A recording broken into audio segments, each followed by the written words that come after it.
Hello, welcome. This is Blockchain Bloom, the blockchain educator. I'm Vitalik Buterin. In today's video, I'm going to talk about that. Can the market dump further? So let's talk about a couple of things. First of all, we had the Bitcoin Strategic Reserve signed by Donald Trump. We had this crypto summit on Friday in the White House. The tariff war is still on.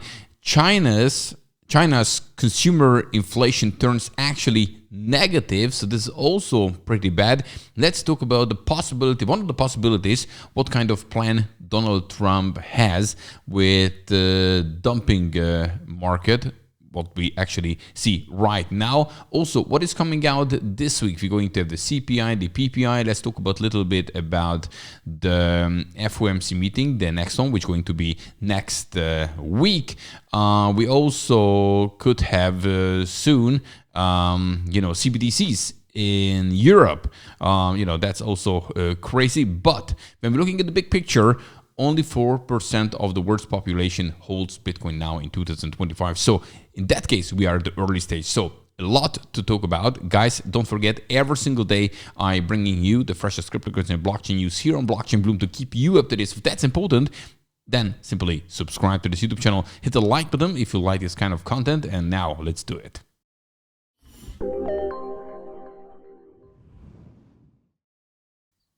So actually, when we're looking at here the prices, we can see that a dump continues.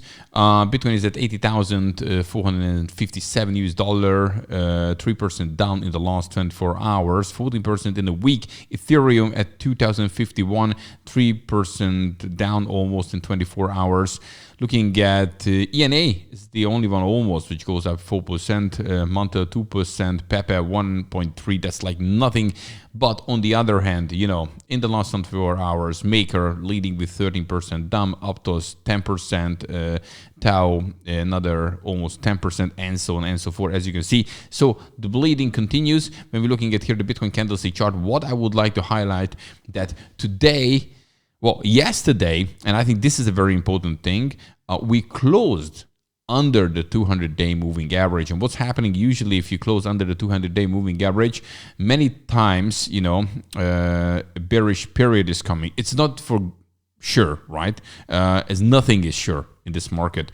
But usually in the bull market, if we above it, that's a bullish, period. When we under it, that's the bearish period. And also, when you're looking at, this was the one which when we had, last year in 2024 from March, this kind of sideways move. And there was some point, then we went under it, then we went above it. But basically, we could break above it really half a year later. Not half a year later from since it went under it, but since the sideways movement, I wanted to say half a year.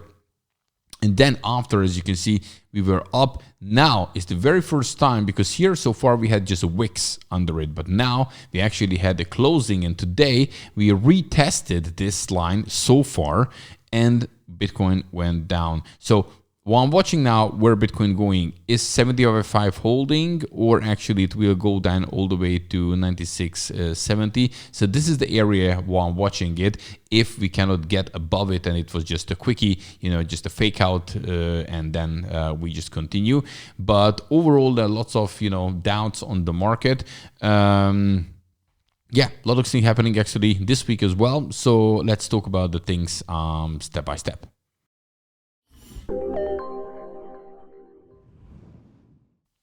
So first of all, because my last long video was on last Thursday, therefore, Friday we had the first one we had Donald Trump signing the Bitcoin Strategic Reserve, and here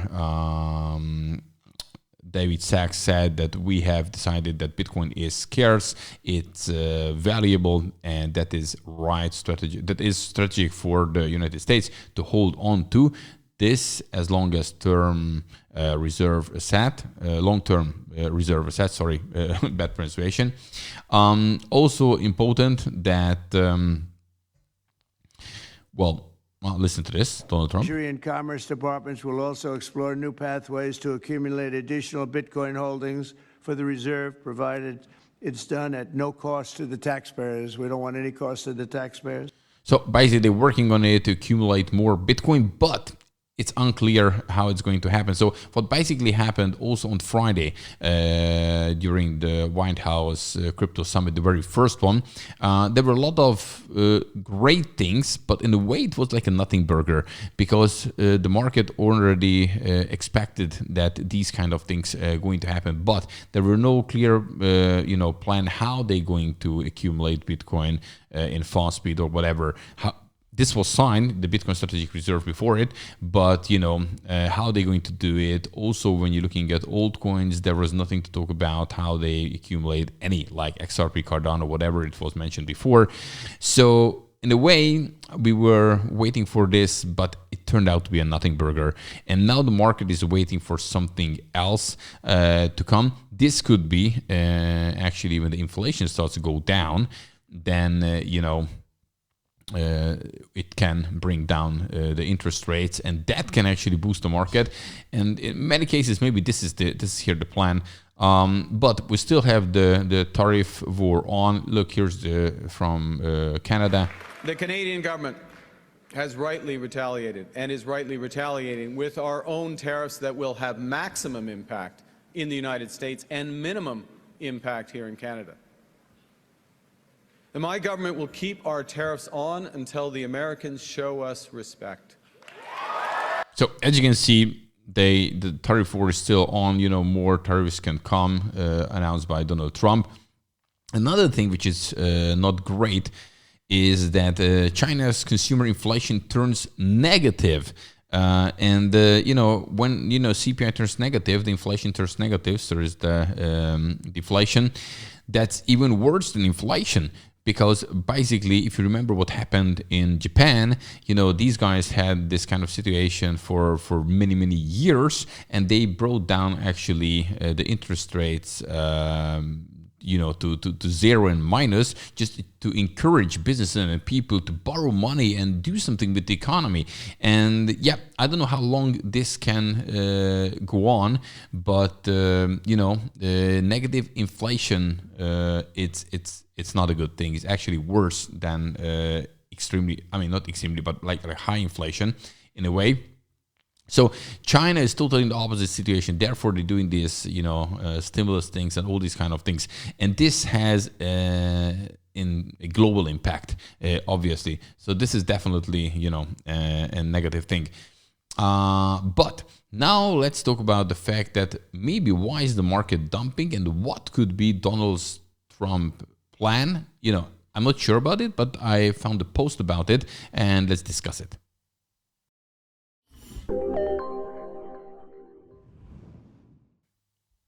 So, according to this post, and here you can see that 7 trillion US debt is the reason why Trump wants stock market to crash hard.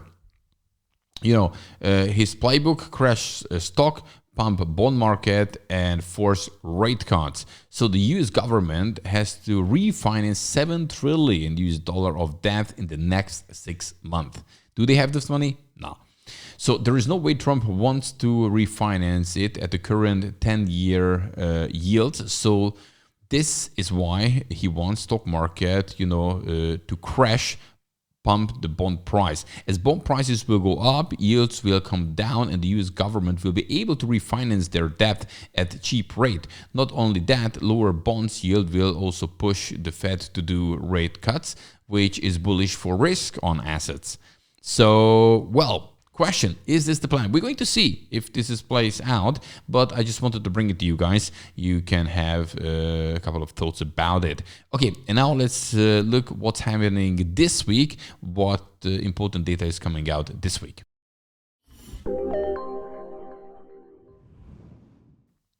So is CPI and PPI time again. So on the 12th of March, so basically in 2 days, today is the 10th, new CPI data is coming out. The forecast says it will be 2.9. So it will be lower, according to the forecast, than the previous one when it was actually higher. If that's happening, that's already a good thing. And we do have a chance, I believe, to have now a lower CPI, but we're going to see how it's going to play out. And also we're going to have the PPI a day later on the 13th of March. So these are very, very important. And a week later, so basically next Wednesday, what's happening here? not working, not loading. Oh, it's loading now. So we're going to have the next FOMC meeting on the 19th of March. And basically now 97% is saying no rate cut is going to happen. But the inflation data, it could have an impact on this as well. Or at least, because I'm not saying they're going to cut the rates here, it can happen that on the 7th of May, as you can see, there is a 41% chance already for rate cut. Or on the 18th of June, there is, more than 83% for rate cut. So now it looks like maybe the Fed could have, again, more rate cuts this year, just as it looked like in the last year. But at the beginning of the year, they said maybe one rate cut or no rate cuts. And if this is really happening, and the market going to feed it that the majority is saying the rate cut is happening and it's inevitable, then that probably will boost prices as well. So probably we have to be patient now to wait what's going to happen. But now I don't think there will be any rate cuts. So these are the important things which are coming this week and also next week. I mean, next week, the FOMC meeting. Well, let's talk about Europe, because Europe can have sooner or later CBDCs, unfortunately.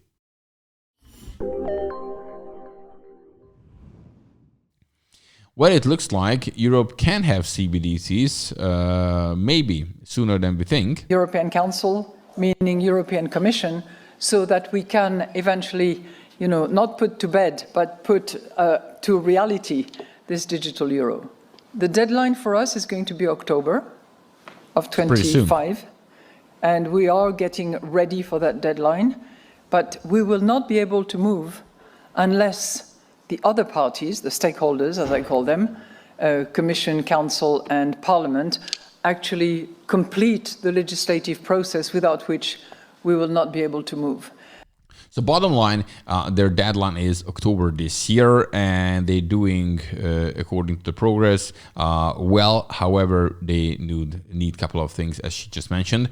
But yeah, why we in the United States we're not going to have any CBDCs, Donald Trump said, and also Jerome Powell agreed to this. Here in Europe, we do things totally different, and unfortunately we're going to have CBDCs. I'm not a big fan of it, as you guys probably know, but this is the news what I wanted to share with you guys.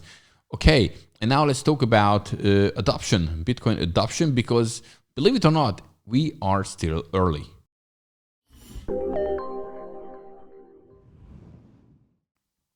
So, actually, let me share the screen. Yeah. Only 4% of the world's population holds a Bitcoin now in 2025, with the highest concentration of ownership in the United States. Estimated 14% of individuals own Bitcoin in the States. But look at this one here, the Bitcoin's adoption path by River. It shows we are actually here in 2025 in 3%. Where we were with online banking in 1996, social media 2005, or internet in 1990. So if you're looking at this, we are still early. And yes, if you're watching crypto news, then you can hear, a lot of things, around crypto, what's happening in the United States, and institutions are buying, and, Bitcoin spot ETF, ETH spot ETF, and so on and so forth. But when we're looking at the big picture and we're looking at the whole globe, we can see that the global adoption, it's a very, very early stage. So even Bitcoin was already above 100,000 US dollar. This is still early. And guess what? If we are still early, the mass adoption can just really start after a certain percentage. And until that, we can, if you believe Bitcoin is a good asset, you accumulate a much better prices, because, this will, the speed to increase Bitcoin price is going to change after a certain adoption level. But as I said, we are still early. And look, when you're looking at what happened Bitcoin, 2013, they said Bitcoin is a bubble. Guess what's still here? Stronger than ever. In 2015, government will ban it. Well, we just have the United States, government for Bitcoin. 2017, institution will never buy it. MicroStrategy started back in 2020, 21, Tesla, and so many others just continue now. 2020, no country will ever adopt it. We had just El Salvador a couple of years ago, made their legal tender in the country and other country as well. 2021 was ETF will never be approved.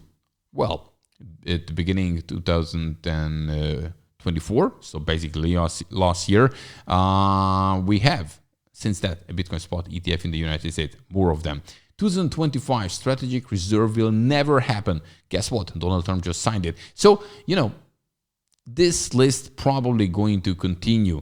And they were wrong about all these kind of things. And we are still early. So when the market is dumping, I always say, guys, just zoom out, understand the whole thing and think in long term. It's not a get rich quick kind of thing, but if you're thinking about in 5-10 years, it can bring you something. Does it have a risk? Of course it has. Every investment has a risk, but just because now we have in a bearish period for a certain time, I don't know how long, I don't think it's a bear market, but we definitely going down. It doesn't mean that in long term we cannot shine. And I think this was the message I wanted to bring to you guys. And yeah, that's it for today. Don't forget, every single day I'm bringing you the freshest cryptocurrency and blockchain news here on Blockchain Bloom to keep you up to date. So if that's important, very simple, just subscribe to this YouTube channel, hit the like button if you like this kind of content. And yeah, see you in the next one. Have a good one. Bye-bye.